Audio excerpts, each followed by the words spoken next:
नाम की सच्ची कमाई को, ये नाम की कमाई तुम्हारे साथ जाएगी और ये दाम पैसे सामान की कमाई ये छूट जाएगी। तो शरीर रहते रहते अपनी जीवात्मा का काम कर लो, ये सबसे महत्वपूर्ण बीमारी है। शरीर के काम दूसरे करते हैं।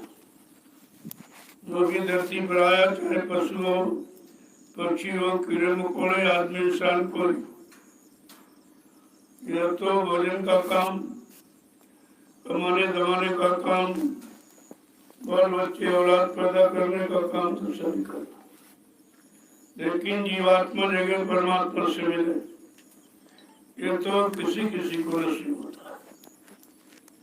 जैसे नामदान तो सबको मिल गया, अब कितने लोगों ने नाम को अपना आधार बनाया और नाम रूपी आधार पर खड़े होकर अपनी जीवात्मा का भला कर रहे हैं और कितने संसार में फंस रहे हैं। यही आपको विचार करना चाहिए। जब समय मिल गया, शरीर मिल गया, जीवात्मा का पता चल गया और युक्ति भी मिल गई और ले जाने वाले जगाने वाले महापुरुष भी मिल गए, तो जितनी जल्दी हो सके आपको अपना काम पूरा कर लेना चाहिए। यही होशियारी जीव की। अब ये शैतान मन साथ में लगा है, ये करने नहीं देगा, क्योंकि इसका रुझाव झुकाव लगाव हमेशा भोगों की तरफ रहा। ये कभी इधर नाम योग की तरफ लगने नहीं देगा। लेकिन जब सदगुरु की दया मिल जाएगी और दया पाने के अधिकारी उनके वचन हुक्म आदेश का पालन करने लगोगे तो ये कोई काम संभव नहीं है, सब हो जाएगा। लेकिन बगैर सदगुरु की कृपा में कुछ नहीं होगा, क्योंकि जीव के पास कोई खुद की ताकत नहीं है। जो थी वो सब विषय भोगों में खर्च करते, अब इतना कमजोर जर्जर मतवानी हो गया है कि इसके बस का कुछ नहीं और इसको समर्थ सहयोग की आवश्यकता। सतगुरु दयाल ऐसे ही सहयोगी और नाम का ऐसा सहयोग है, दोनों चीजें आपको मिल और दोनों चीजें मिल जाने के बाद अगर आप नहीं करते हो तो ये दोष आप पर लगेगा। इसलिए सुबह शाम 8 घंटे तो काम करो, मना नहीं है, लेकिन सुबह शाम समय निकाल कर इस मनुष्य रूपी मंदिर में आत्मा के घाट पर बैठकर नाम की सच्ची कमाई करो, तो इधर भी बन जाएगा उधर भी हो जाए, दोनों तरफ का काम हो जाए। लोक का परलोक का, भौतिक आध्यात्मिक, नूरानी जिस्मानी, अंतर्मुखी बहिर्मुखी, ये दोनों तरफ का काम आपका हो जाएगा। और बड़ा सरल है, अगर सदगुरु के आदेश को मान लिया, उनके सहन वचनों को समझ लिया और अपने आप को उनके हवाले कर दिया और तन मन सब गुरु को अर्पण कर दिया, तब ये काम सहज हो जाए। लेकिन आप तन मन देते नहीं हो, अपने गुरु गुमान घमंड में रहते हो, सेवा करते हो, उसमें भी अकड़ है, उसमें भी आपको अहंकार है, तो ऐसी सेवा का भी लाभ नहीं मिलेगा। सेवा करो एकदम निस्वार्थ आरत भाव में, दीनता में आके, जब और छोटे बनकर नम्रता में करोगे तो सेवा का लाभ मिलेगा। सेवा तो सबसे सरल, लेकिन समझ लो तो सेवा सेवा सेवा जिससे वो मालिक मिल जाए, वो मालिक क्या जीवात्मा पहुंच जाए। इसलिए सेवा कलयुग में जीवों के लिए रखी गई। तन की सेवा, जो तन से पाप बुरे कर्म आपने किए हैं, वो धीरे से तन की सफाई सेवा से कर दी जाएगी, तुम्हारे शरीर रूपी पाप खत्म हो जाए। इसके बाद मन की सेवा, जो मन विषय भोगों में रहकर अत्यंत गंदे गलित गंदगी वाले काम को किया है, तो धीरे धीरे जब मन सुमरन ध्यान भजन में लगने लगेगा तो भी गंदगी आत्मसात हो जाए। इसके बाद धन, जो धन आपने कमाया गलत तरीके से, झूठ छल कपट बेईमानी धोखाधड़ी से, चोरी आदि से, अगर वो सदगुरु दयाल के आदेश में खर्च करना आप सीख जाएं तो परमार्थ में लगा करके तुम्हारा धन संबंधी कर्जा भी निपटा देगा। अन्न खा के कोई पाप किया अगर तो तुम्हारा अन्न भंडारों में लेकर रोटी बनाकर उन प्रेमियों को खिला दी जाएगी जो तुम्हारी रोटी खा के भजन करेंगे। इस तरीके से। और आखिरी सेवा है सूरत की। अगर सत्संग भी नहीं कर सकते हो, भजन मंडल सेवा भी नहीं, अगर सत्संग भी नहीं कर सकते हो, भजन मंडल सेवा भी नहीं कर सकते हो, भजन भी नहीं कर सकते हो, तो फिर भजन करें। तो भजन करिए, उतना भजन करो जिससे तुम्हारी सारी सेवाओं का बदला पूरा हो, जिससे तुम्हारी सारी सेवाओं का बदला पूरा हो। इतना थोड़ा मुश्किल, इसलिए हर सेवा छोटी छोटी करनी चाहिए। तुम्हारा पर बड़ा नहीं रहेगा, तुम्हारा पर बड़ा नहीं रहेगा। संगी सुनो, सेवा भी करो, तन की, मन की, धन की, अन्न की, जो तुम्हारे पास उपलब्ध हो, और वो भी इच्छा भाव से करो, जबरदस्ती नहीं। तो कम से कम इस बात को समझ लो, सत्संग केवल समझौती है। सब प्रकार की शिक्षा सत्संगों में दी जाती है, शरीर की भी, आत्मा की भी, परमात्मा की भी, और समाज और परिवार देश सब तरफ की, परमात्मा की भी और समाज और परिवार देश सब तरफ की शिक्षा को मिलती है। इसलिए हर कार्यक्रम में जो पहुंचोगे, हर कार्यक्रम का लाभ अलग होता है। जितने भी सत्संग हो रहे हैं सब का लाभ एक तरह का नहीं। तुम सोचते वही सत्संग बार बार होता है, तो उसका मतलब सुनने से हर सुने क्या मालूम, बार बार तो रोटी भी वही खाते हो, बहुत पुरानी है, उसको लिया छोड़। रोटी तो पुरानी है, लेकिन खाने से नित्य नहीं ऊर्जा ताकत देती। ठीक इसी तरह सत्संग संत महापुरुषों का तो पुराना वचन, लेकिन तुम्हारी जीवात्मा मन दोनों को शक्ति प्रदान करते हैं, इसलिए सत्संग नया ही होता, कभी पुराना मत समझो।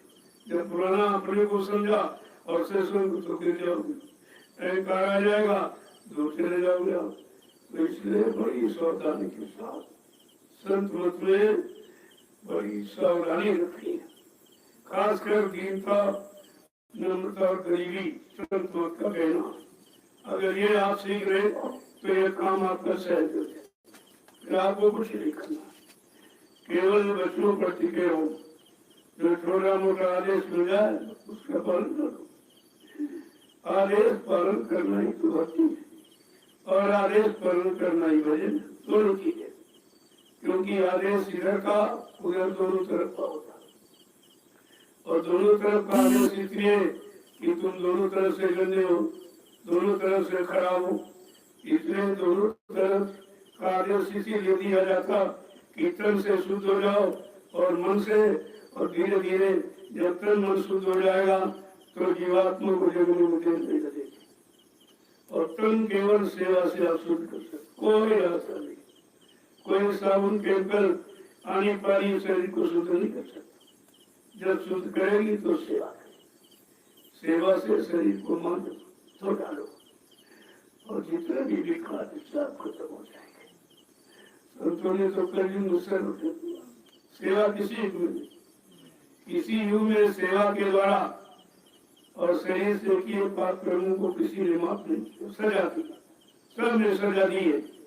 लेकिन कलयुग में संत सदगुरु को दया आई और उन्होंने कहा चलो कमजोर है, गंदा है, चलो इसकी गंदगी और कमजोरी खत्म करने के लिए इसको छोटी मोटी कोई सेवा में लगा दो। जैसे सपोज काम में की बहुत सरल सेवा, इनमें कुछ आपको पूरा बंद नहीं करना, लेकिन सेवा करो इस भाव में करो कि धीरे धीरे हमारी गंदगी उतर, कोई देखे न देखे, कोई आए न आए, कोई करे न करे, ये मत सोच। हमें करना, जो करेगा उसकी गंदगी उतरेगी। दूसरे के देखने से थोड़ी आपका काम होगा। और तुम दूसरों को देखकर अपना भी काम बंद कर देते, जो मिलने वाला लाभ उससे वंचित हो जाते। ये हमेशा इस बात को ध्यान रखा करो। ये आए हो, अपने आप को देखो, अपनी कमियों को, गुणों अवगुणों को, पाप कर्मों को झांको और देखो, और उनको दूर करने के लिए सेवा में लगे। धीरे धीरे सब साफ हो जाएगा। काम गया था, सेवा कराते कराते, सत्संग सुनाते सुनाते मैं धीरे धीरे परिवर्तन करके दिखा दूंगा। परिवर्तन पहले लोगों के खान पान, भाव विचारों में और कर्मों में होगा, तब आपको परिवर्तन देखने को बाद मिलेगा।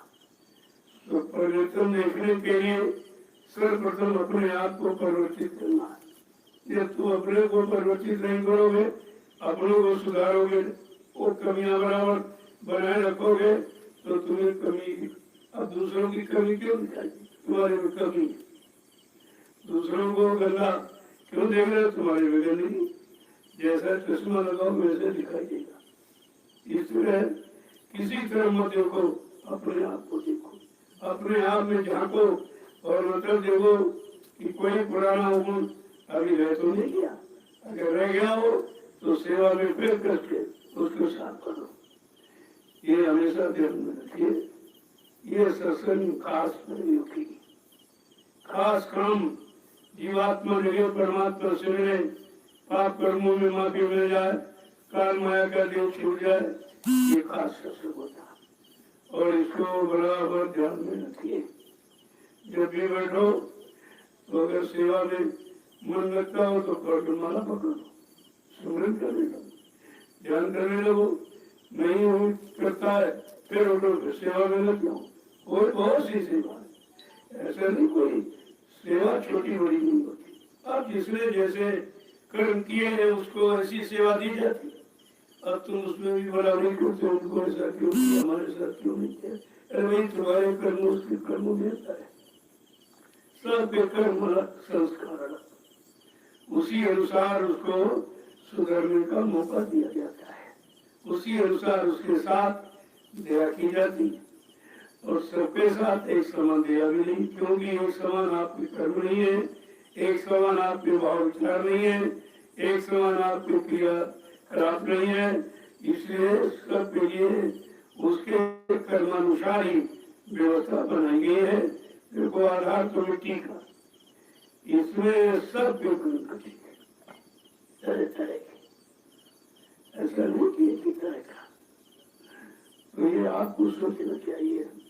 संतमत में सेवा को प्रधान रखा गया है, और युग में भी सेवा नहीं थी, कोई सेवा नहीं थी। इस युग में भी जो पिछले संत आए उन्होंने सेवा बहुत कम, लेकिन जब सर्वत मालिक आया, जिसको जीवात्माओं को यहाँ से ले जाना है, जब तक पाक साफ धोए मानेगा नहीं, साफ सुथरा नहीं करेगा, कर्मों का ये बादल उसको से हटाएगा नहीं, कर्मों के पर्दे हटाएगा नहीं, तब तक जीवात्मा को ले नहीं जा सकता। जो लेने आया है उसने सेवा का आदेश किया, बाकी किसी ने नहीं किया। तो आपको ये सब समझना चाहिए। तुम्हारी प्रक्रिया हो रही, एक सरल रास्ता मिल गया।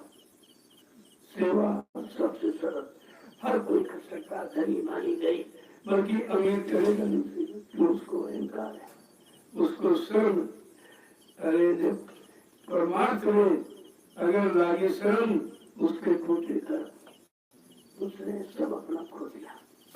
वो कपड़े देखता कि हमारी कीमती है, अपनी जात नहीं देख रहा, अपना धन वैभव देख रहा, अपना पद मान प्रतिष्ठा देख रहा, ये सेवा से वंचित कर, क्योंकि वो सामान जितना है ये काल का, काल कभी दयाल के काम को करने नहीं देगा।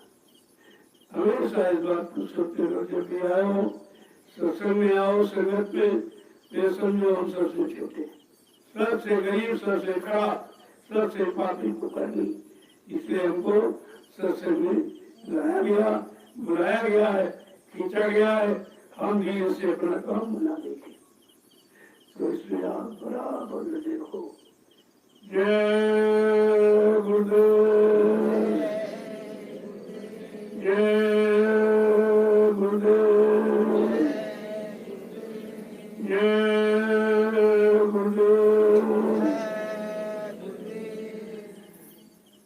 जब भी मौका मिला करे परिवार से थोड़ा निकलने की कोशिश करो। ये परिवार काल माया था, उनको फंसा के रखेगा, निकलने नहीं देगा।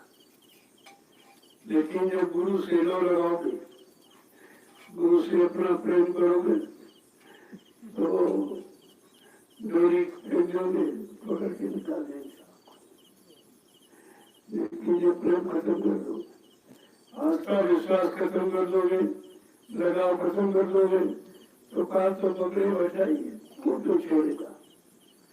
वो तो ऐसे भी नहीं छोड़ना चाहता, क्योंकि अगर काल से सब जीव छुटकारा पा ले तो काल की व्यवस्था खत्म हो जाएगी, सारी जीवात्माएं जाग जाए, सब ऊपर चली जाए अपने घर, तो काल का देश ही खत्म हो जाए।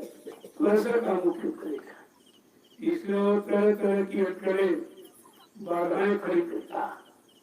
जब आप सत्संग में चलते हो तो वो कितनी बाधाएं लगाता, कहीं शरीर में ये दर्द तो वो दर्द, कहीं मन में विकार पैदा कर दिया, अरे वहाँ चले जाओगे ये काम बिगड़ जाएगा, खेती का, दुकान का, दफ्तर का, परिवार का, ये वो तमाम तरह, अरे तुम बने भी रहोगे क्या आने वाली परेशानी को रोक लो, वो तुम्हारे उसका नहीं, वो तो सत्संग ही रोकेगा।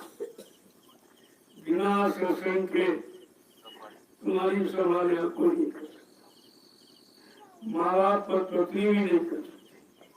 वो तो सदगुरु के वचन तुम्हारी 24 घंटे संभाल करते रहते। जब तुम्हारा कोई भोग जबरदस्त आता है तो थोड़ा ढीला कर देते, नहीं तो आप भोग पूरा नहीं करो, नहीं तो 24 घंटे सब दूसरे ही गुरु कभी न होते दूर।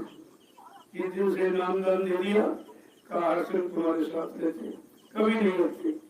अगर रख जाए तुमको संसार में भोगों फसले दे नहीं लगे, बस एक ही चलेगा, चले जाओ।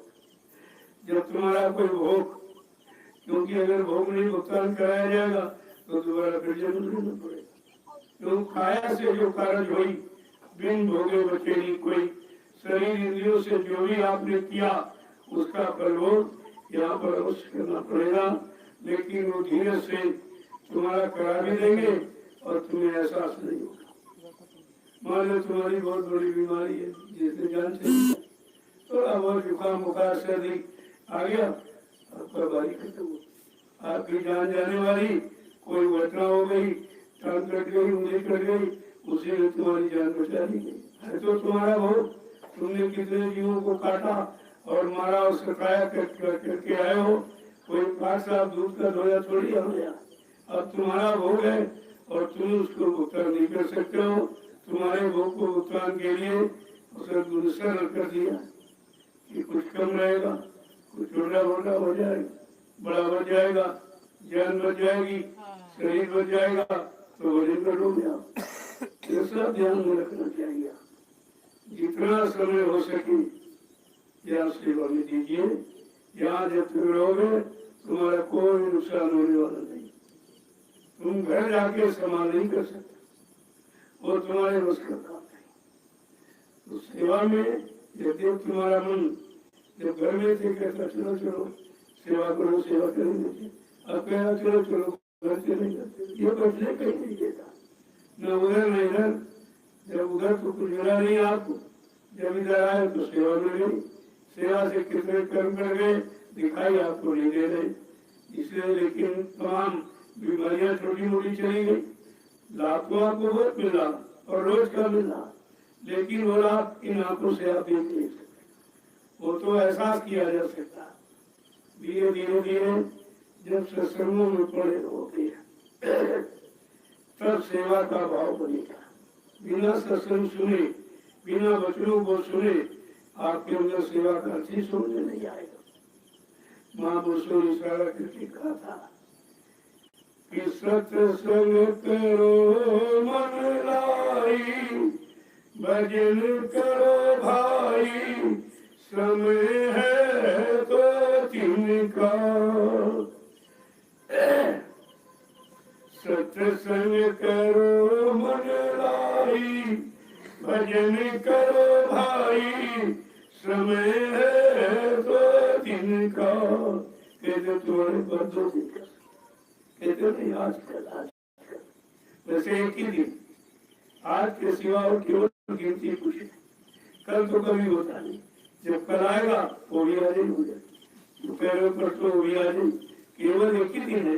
लेकिन कहा चलो 2 दिन तुम गिनते हो, केवल 2 दिन का तुम्हारे पास समय रह गया, इसलिए जल्दी से सत्संग सेवा भजन कर लो।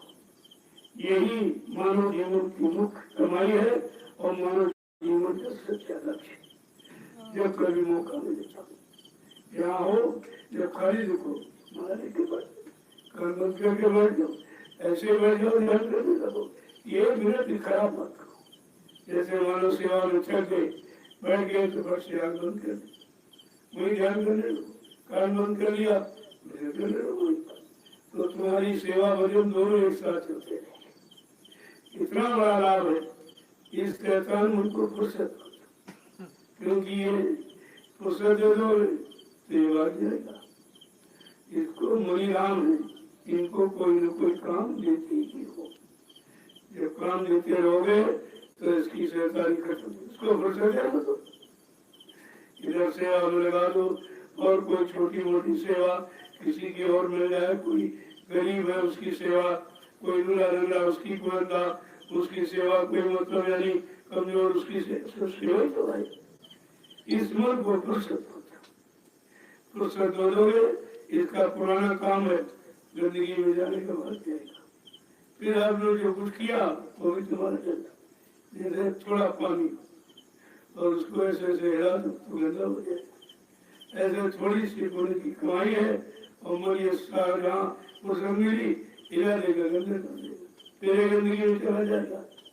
इसलिए यहाँ आए हो तो कुछ न कुछ सेवा करो, कुछ न गुरु बढ़ के भजन करो। घर गृहस्थी से, परिवार से, खेती दुकान दफ्तर से समय निकाल के आए हो तो एक मिनट अपना कीमती समझो, ताकि वो समय आपका खराब न होने पाए। यहाँ अपनी सब तरफ की अच्छी आदत डालो और घर में जाके करने। ये तो ट्रेनिंग सेंटर है, यहाँ लोग अभ्यास करते हैं, क्योंकि 2 दिन 4 दिन 6 दिन 8 दिन 10 दिन के लिए आए हो, ज्यादा समय तो नहीं आए, ये तो मतलब नहीं ट्रेनिंग आपकी होगी, अभ्यास। यहाँ से जाओ, यही क्रिया अपने घर परिवार में रखो, तो धीरे धीरे धीरे तुम्हारे मन का स्वभाव ही ऐसा बन जाएगा। आप सत्संग में आए तो यहाँ ठीक कर जाओ, फिर दूसरे हो जाए तो मतलब क्या निकला, रहने का कोई अर्थ नहीं हुआ। यहाँ आए हो और यहाँ यही का सब लेके वापिस रह जाओ, तो घर में भी रहोगे तो घर में भी ऐसे माहौल बन जाएगा। तो इसलिए साधकों को खास करके ये सीखना है कि जिनको अपनी जीवात्मा का कल्याण करना, जीवात्मा को जगा के परमात्मा से मिलाना, अपने सच्चे घर मुकाम में लोग पहुँचाना, उन प्रेमियों के वास्ते वचन प्रसारित किए जाते।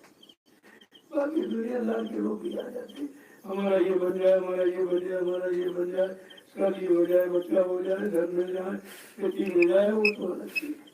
लेकिन जो साधक अपनी जीवात्मा के कल्याण के लिए आए, उनको तो बहुत चौकसी के साथ रहना चाहिए, और जो संसारी प्रवृत्ति के लोग उनके थोड़ा दूर रखा, क्योंकि उनका भाव हमारे भाव को खराब कर देता।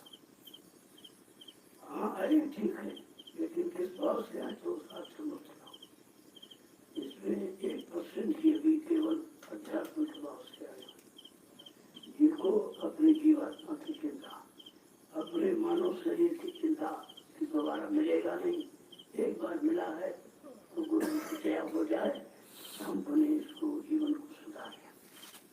ये तो उन प्रेमियों के वास्ते ये वचन है जिनको अपनी जीवात्मा का कल्याण करना है, पाप कर्मों में माफी मिल जाए, जल्दी से काम हो जाए, और बाकी दुनिया में कुछ दुनियादार आए कि हमको खेती में दिला दीजिए, हमारा मुकदमा जितवा दीजिए, हमारी बीमारी खत्म कर दीजिए, हमारा भूत उतार दीजिए, हमारी शादी करा दीजिए, हमारे बच्चा नहीं बच्चा दे दीजिए, सारे करो।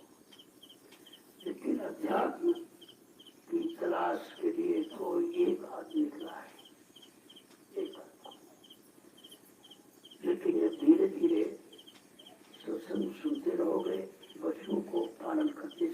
सत्संग वही रोज सुनाया जाता है, क्योंकि मालूम है आपको पाठ में याद नहीं हो पाया। अगर पाठ याद हो जाए तो दूसरा पाठ बनाए, लेकिन जब तक ये पाठ नहीं याद होगा कि मानव शरीर किस लिए मिला और किराए का मिला, जो किराए का सामान आप जब ले आते हो तो कितनी जल्दी प्रयोग करते हो, इस समय निकल जाएगा, वो आ जाएगा मालिक, सामान भी ले जाएगा, किराया भी ले जाएगा, इससे उसका आप जल्दी प्रयोग करते हो। लेकिन मनुष्य शरीर को कभी किराए का मानते नहीं आप, जब किराए का मानते नहीं हो तभी लापरवाही करते हो।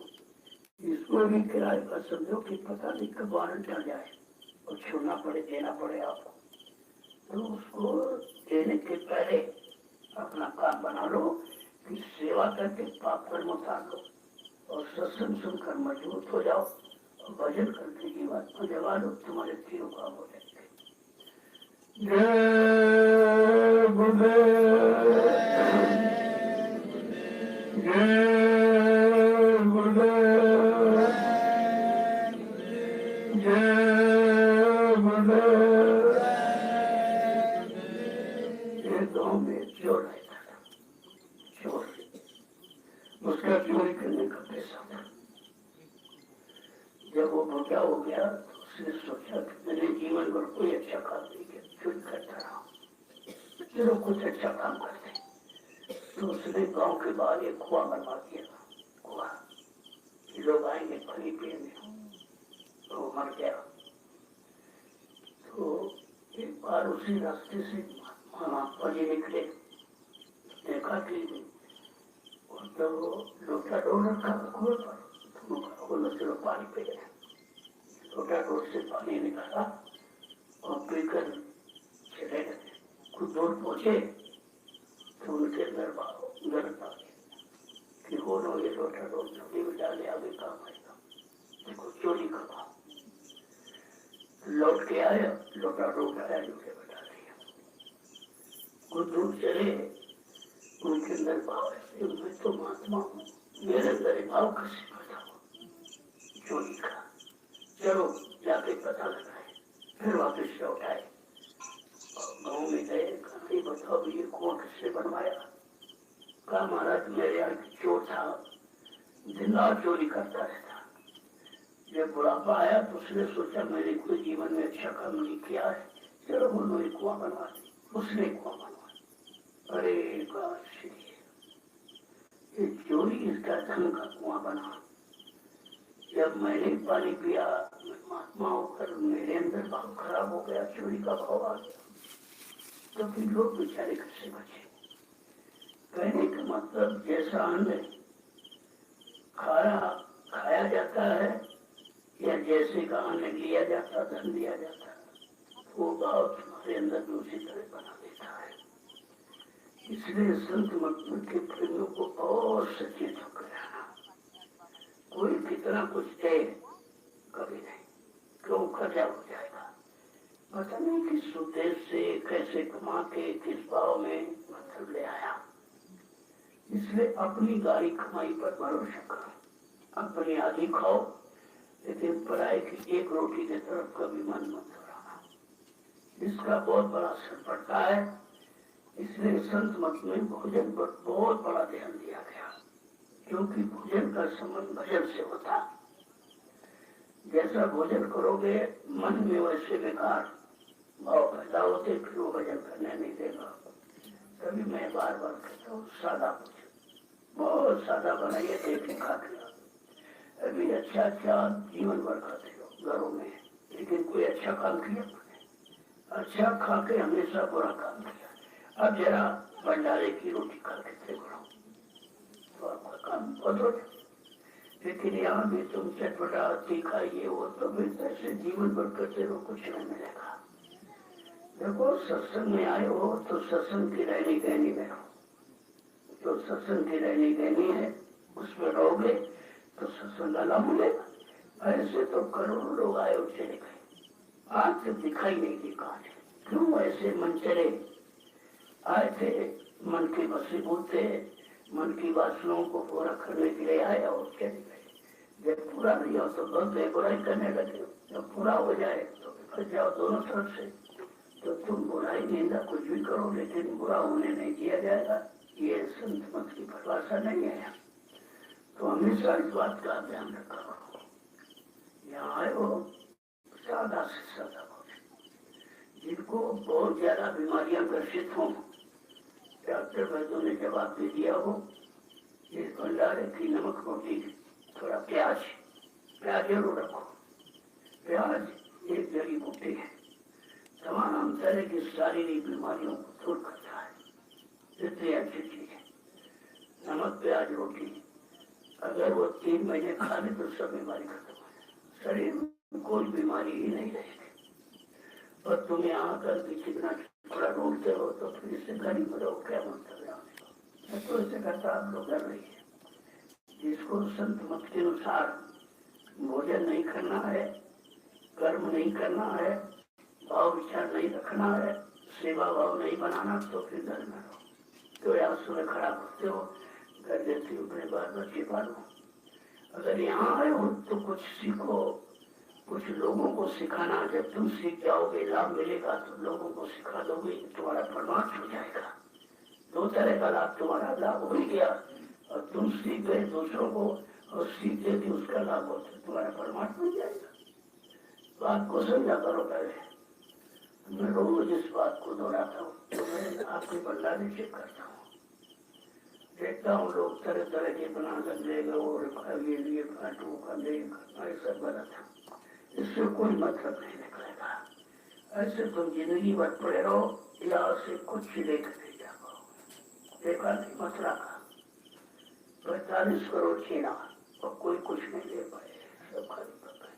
क्यों? वो उसी भाव में गए थे वहाँ कि VIP भंडारे ढूंढते थे, कहाँ बढ़िया भोजन मिलेगा, कहाँ प्रेमों को गुमराह किया, उनको थोड़ा सा सब आशीर्वादी किया और पैसा ले लिया। इतना खराब हो गए कि गुरु के करीब रहने का भी नहीं रहे, सब छोटे बात है।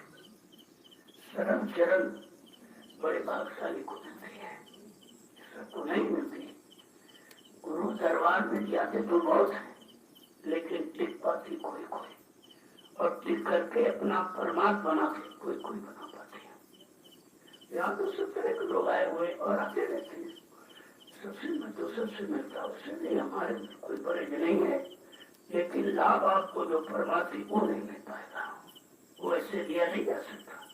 उसी के लिए तो सेवा आधार बनाया गया, सत्संग आधार बनाया गया, सुबह ध्यान भजन आधार बनाया गया।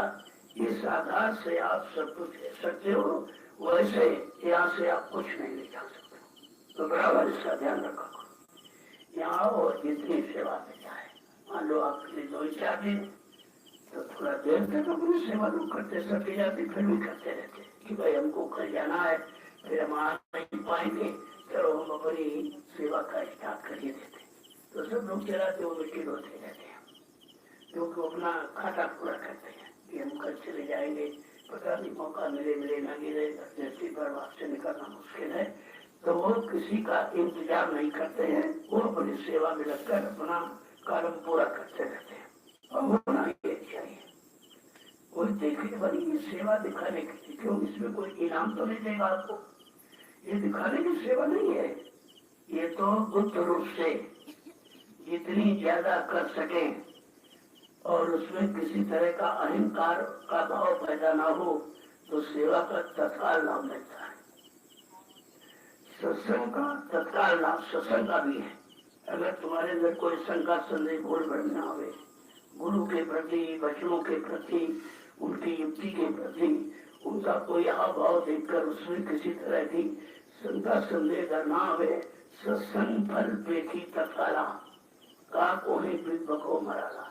जैसे कौवा बगुला हो और बगुला से हंस बन जाए, इस तरह सत्संग विचारों में परिवर्तन करके इंसान को बादशाह निर्बल हंस रूप बना देता है। ये सत्संग की महिमा है। तो आपको ऐसा विचार करके रखना चाहिए। जय गुरुदेव, जय गुरुदेव,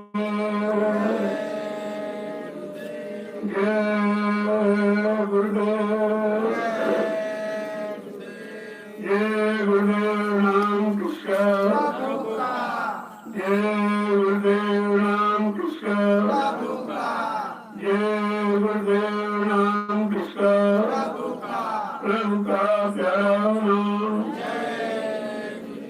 और सब लोग खड़े हो जाओ।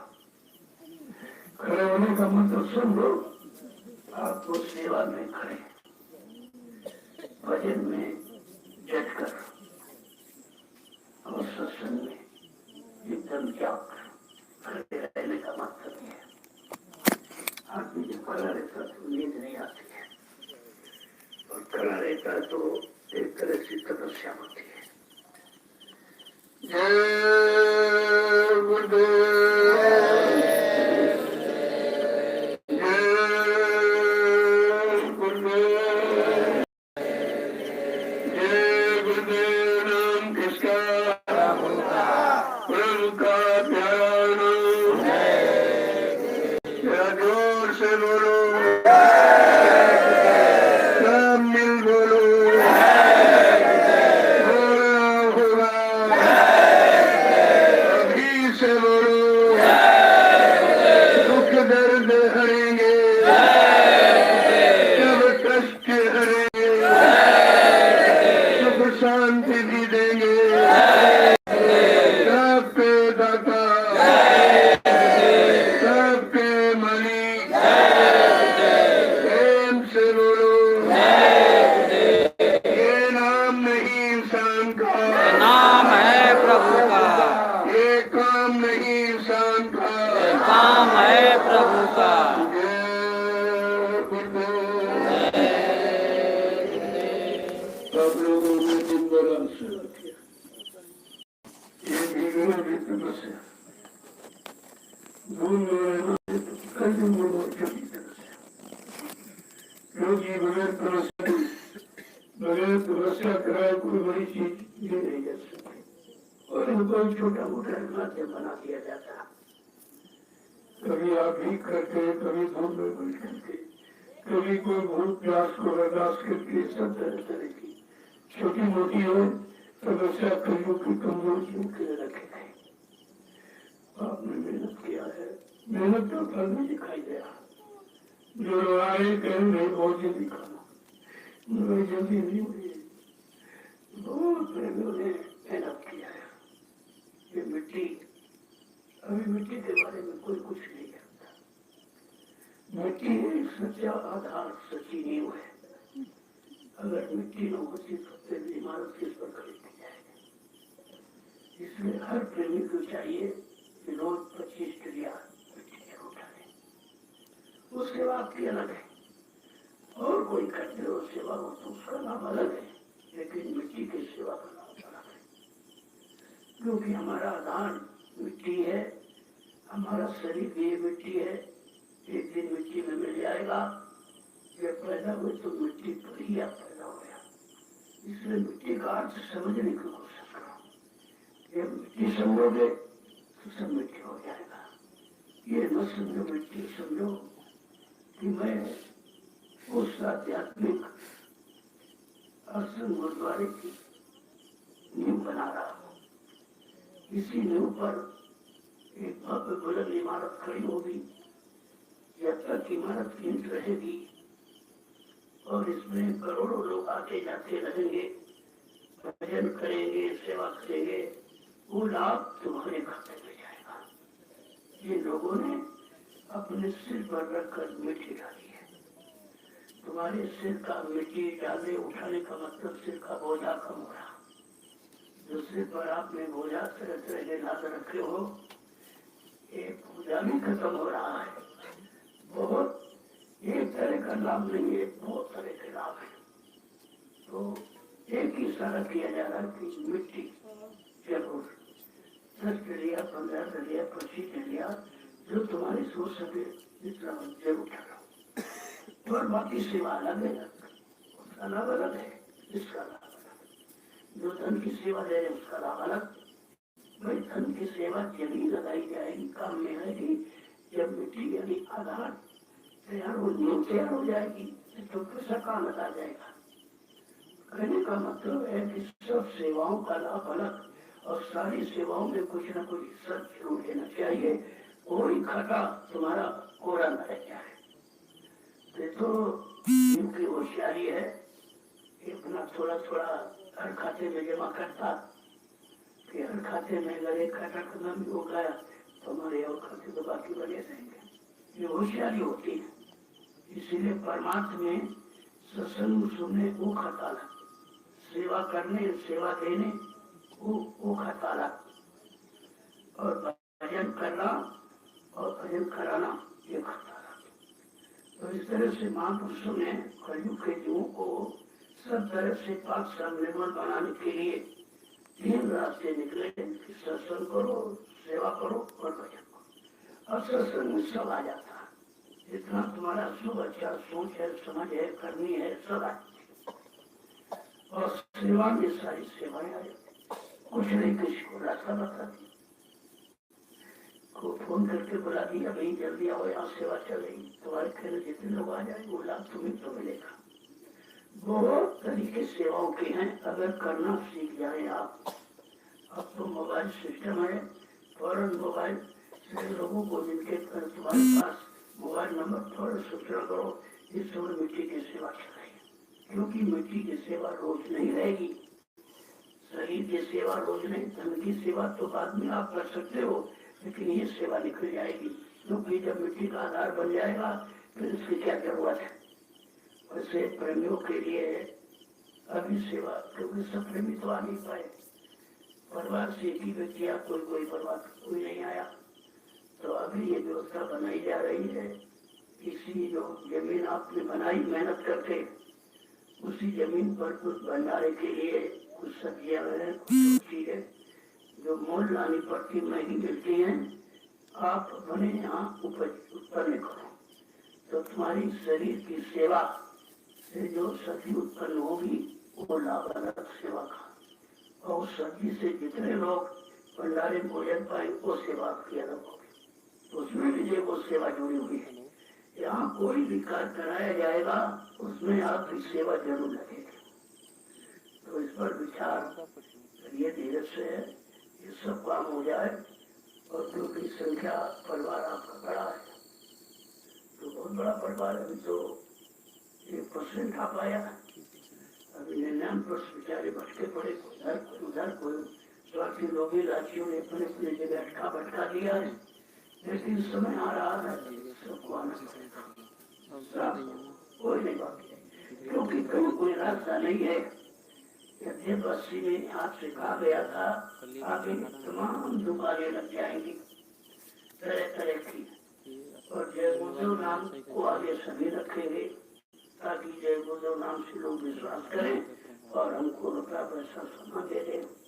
लेकिन जय गुरुदेव नाम पर कलम लगाने वाला तो बहुत बड़ा अपराधी माना जाएगा कि आपने जय गुरुदेव से काम तो किया नहीं, काम लिया, और वो भी अपने स्वार्थ लोग लालच है, तो इसकी सजा बहुत बड़ी है।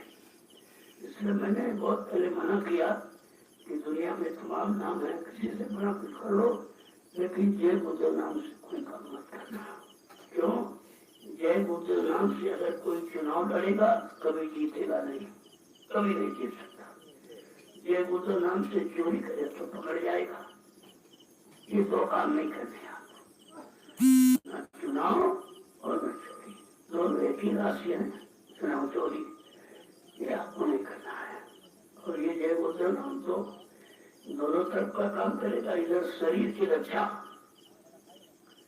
और उधर जीवात्मा को नाम जहाज बनकर ले जाने का, को दोनों काम करेगा। लेकिन ये गुरुदेव नाम समझ में आ जाए तो, और हर समय हर गंदे संदे कामों में प्रयोग नहीं करना चाहिए, नहीं तो नाम की महिमा खत्म हो जाएगी, नाम को बजाय नाम के आपको आने उठानी पड़ेगी। ये गुरुदेव नाम तो आपको कहा था बच्चा, जब तुम ये गुरुदेव नाम दोगे मैं तुमको मिलूंगा। इस नाम से गुरु मिलने का वादा किया, वो नाम आपको गुरु के मिलने में लगाना चाहिए, और गुरु मिल जाए तो उससे अपनी सारी फरियाद कर डाल, वो सब तुम्हारी पूरी कर देंगे। लेकिन अपनी तरफ से नाम को किसी तरह जगह लगाने का प्रयास करो, नहीं इसमें दोष लगेगा, फिर आपको लाभ नहीं मिलेगा। तो ये समझदारी आपको रखनी चाहिए। जय गुरुदेव, जय गुरुदेव, जय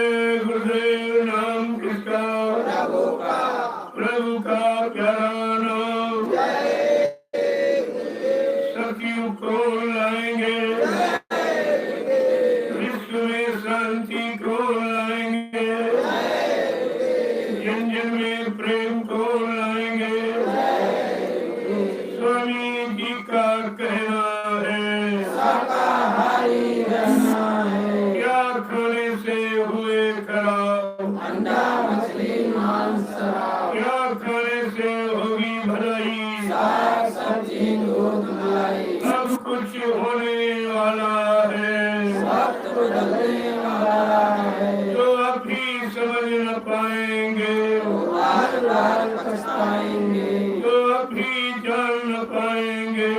जीवन भर पछताएंगे।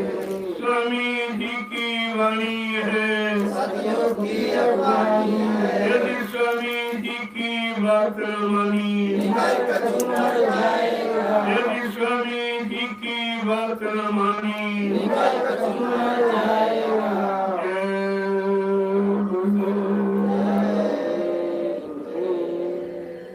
आप लोगों ने अध्ययन किया तो समझ से बच्चों को जो ही बहुत समझ में आ जाए। ऐसे घंटों सुनते रहो, इधर सुनते रहो, उधर निकलते रहो। दो कान है आपके पास, शरीर में दो कान इसीलिए। ये कान माया की रचना है। ये कान सुन कोई टिकेगा नहीं, ये सुधर जाएगा, समझ जाएगा। और आत्मा में एक कान है, वो सच्ची रचना। एक में आंख है, वो सच्चा देखना। एक नाक है, सच्ची सुगंध। तो उधर दयाल में एक और कान में दो, दोनों में दुविधा। जहाँ दुविधा है वही द्वंद्व माने लड़ाई है, झगड़ा है, शंका संदेह है, घोर और भ्रम है। इसलिए काल की व्यवस्था को समझ लो और दयाल का काम कर लो। इस काल के शरीर में बैठी दयाल की जीवात्मा का काम कर लो, तो काल का दिया शरीर भी आपके काम आ जाएगा और दयाल की जीवात्मा का कल्याण हो जाएगा। अब आप लोग ये प्रसाद ले लो, फिर भंडारे की उदय प्रसादी लेकर आप विश्राम करो। सुबह जब घंटा सन बजे तो उठो, फौरन यही देखो, वहाँ का लाभ नहीं जो है, यहाँ होगा उसका लाभ। जो बुलाया जा रहा है यानी दया की बाउंड्री में आपको इसलिए सम्मिलित किया जाता है कि दया की बाउंड्री में होगी तो दया मिलेगी। और तुम वही अपनी बड़ी जगह बैठ के काम करते हैं, करते, उसमें कुछ नहीं हो। वो तो तुम्हारी मनमुक्ता हो गई, ये गुणवत्ता है। अरे भाई अगर वही वो तो सुबह कर दिया, सब लोग वही बैठ बैठे करो, या माता ना सब लोग घरों में कर लो। सत्संग में आने की जरूरत, सेवा करने की क्या जरूरत थी, आश्रम बनाने की क्या जरूरत थी, जमीन खरीदने की क्या जरूरत थी। अगर घर व्यक्ति में ही कर लेते या अपने मन के मुताबिक रहकर कर लेते तो गरीब से बनाने की क्या जरूरत है। बात को समझा करो।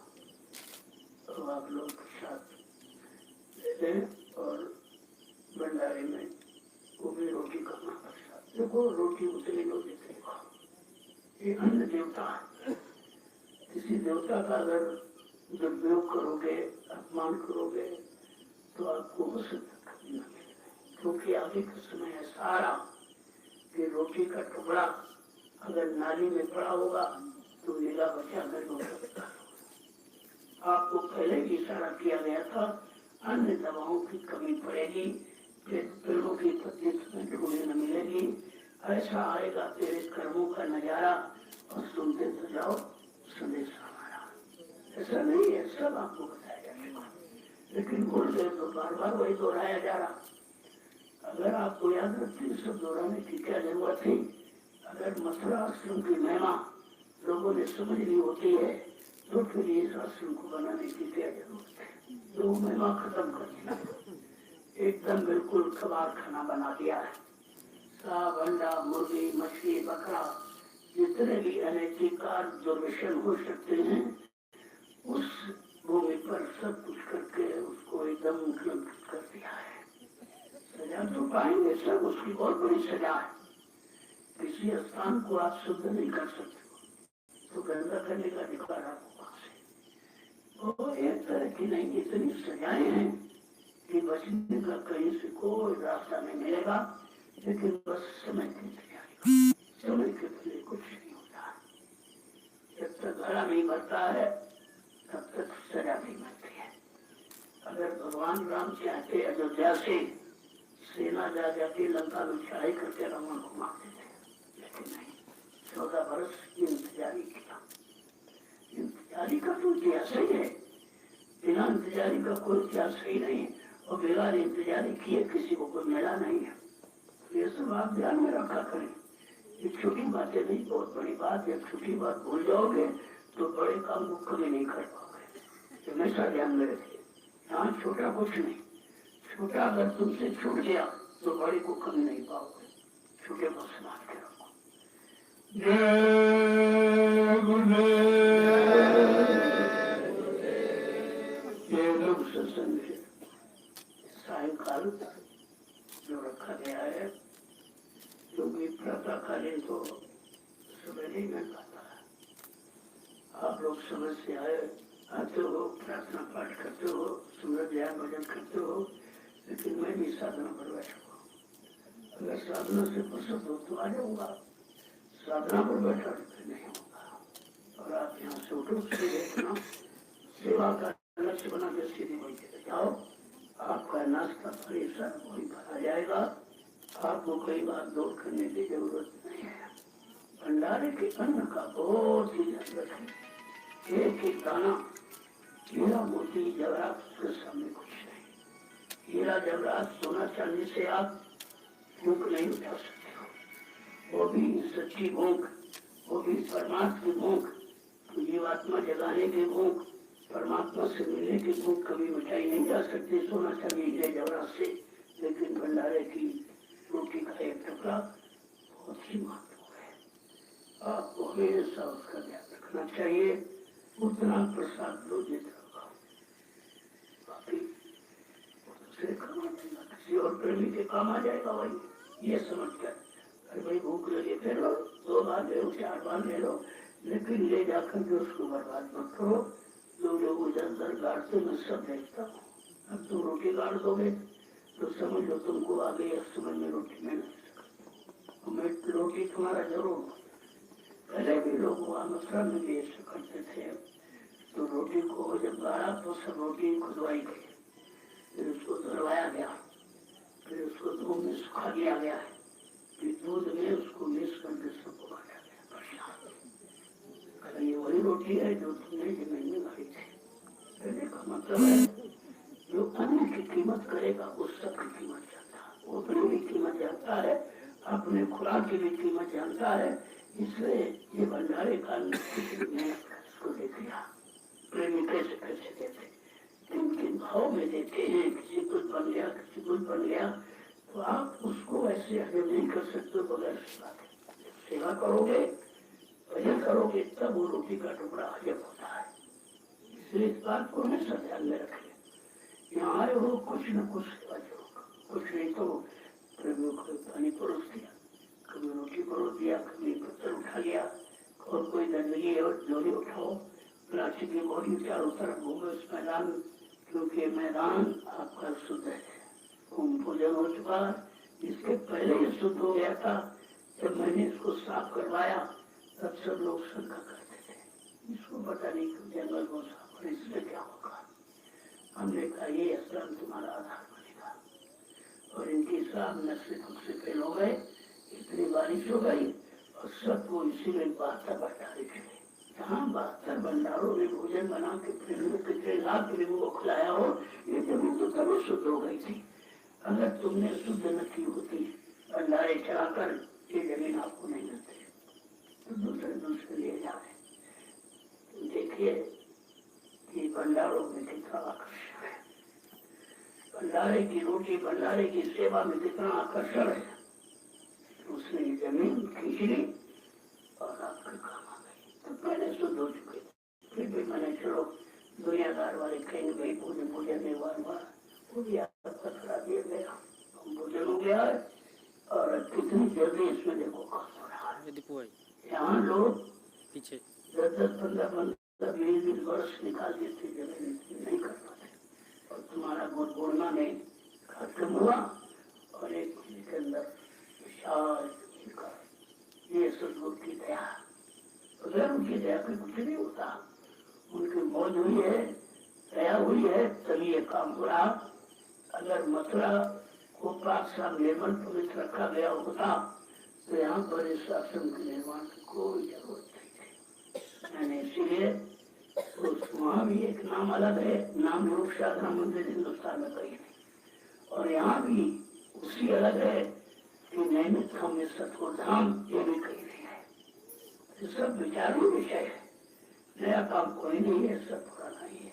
जब कोई चीज खराब हो जाती है तो उसको थोड़ा ठीक ठाक करके शुद्धिकरण कर दिया जाता है। जय गुरुदेव। इस महापुरुष ने विश्व का संकल्प किया है, जब विश्व आएगा तो मथुरा ये दोनों आश्रम जरूरत पड़ेगी, ऐसे नहीं वो खत्म हो जाएगा। वो भी अपना, ये भी अपना, दोनों अपने समझो। जब तुम्हारा है कोई ले नहीं जा सकता, किसी की हिम्मत नहीं है कोई लंबे समय तक अधिकार जमाए रखे। अब वो समय खत्म होने वाला, जिन लोगों ने अधिकार दिखाया जबकि आश्रम पर उसका जो कब्जा किया, उन्होंने कभी 1 बिलियन मिट्टी डाली है, न 1 पैसा सिवा दिया है, न कभी कुछ किया है, और जिन लोगों ने किया वो बेचारे दूर हो गए। लेकिन दूर होने वाले भी तो इस भी तो उसी का साथ है, उसको इनको पूछना चाहिए, अरे भाई तुम ऐसे कैसे बन गए, तुमने कभी सेवा की नहीं, भजन कभी किया नहीं, नामदान दिया नहीं, कोई काम ही नहीं किया, तुम कैसे बन गए? जब तुम 45 करोड़ थे तुम्हें कोई जवान नहीं लाई तो दोषी तुम हो, वो एक दोषी है। एक ने अनेकों पर कब्जा कर लिया, अनेकों पर अधिकार जमा लिया, ये कमी सत्संगों की है, उसकी पूरी कमी हम कभी नहीं मानते। अरे एक था, तुम लोग फिर फटाफट भाग जाता है, सकता था 45 करोड़ के आगे एक व्यक्ति की हिम्मत क्या? लेकिन जब तुमने हिम्मत दे दी, सहयोग कर दिया, मानता कर दिया, तभी तुम दर्द की ठोकरें खा रहे हो। अभी क्या आगे और खाओगे, क्योंकि सतगुरु को बदनाम करने वाला तीन लोग तो को बचा सकता है, न रक्षा कर सकता है, और न किसी तरह का लाभ दे सकता है। हमेशा आपको ध्यान में रखना चाहिए। जय गुरुदेव। अब आप लोग प्रसाद हो और भंडारे में जाकर भोजन करते, क्योंकि अब विश्राम का समय हो गया। सुबह आपको भी जल्दी जगना, देखो जब जगने की आदत बना लो तो 3 घंटे में एक पूरी हो जाती, और जितना ज्यादा सो उतने कम है। शरीर है, इसमें जो चीज बढ़ा लो, भोजन बढ़ा लो, आंख बढ़ जाएगी।